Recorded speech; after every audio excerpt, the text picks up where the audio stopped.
बुलेटिनच्या सुरुवातीला एक धक्कादायक बातमी आहे।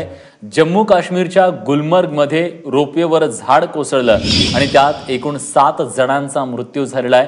मूळच्या नागपुरातील अद्रासकर कुटुंबातील 4 मृतांमध्ये समावेश असल्याचं देखील कळतंय। सरिता कौशिक आपल्या प्रतिनिधी आता आपल्या सोबत आहेत। सरिता, हा अपघात नेमका कसा झाला, काय अधिक माहिती आहे?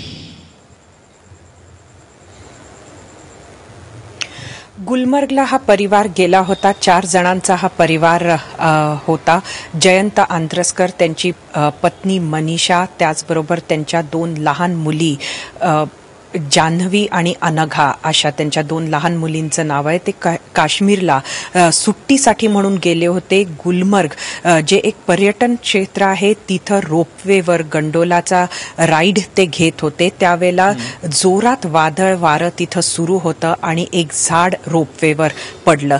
केबल रोपवेची तुटली आणि गंडोला हा खाली पडला आणि त्यामध्ये 7 जणांचा मृत्यू झाल्याचं कळतं, ज्यामध्ये ही 4 जण सुद्धा सामील आहेत।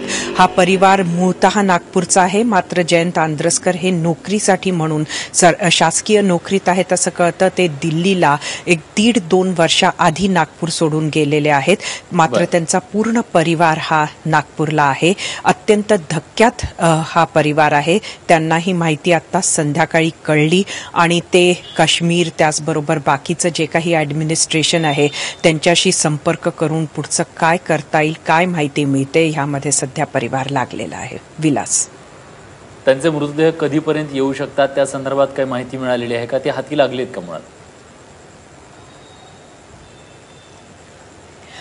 सध्या जयंत आंद्रस्कर यांचे मोठे बंधू सतीश हे नागपूरलाच राहतात। त्यांच्याशी आपण संपर्क केल्यानंतर कळतं आहे की ते काश्मीरमध्ये संपर्कात आहे आणि त्यांचा हा प्रयत्न आहे की 4 ज्या बॉडीज आहेत त्या नागपूरला यावा, अंत्यसंस्कार हे नागपूरला व्हावे आणि उद्यापर्यंतच हे सर्व व्हावं, ह्याच्यात सध्या ते ह्यामध्ये लागलेले आहेत।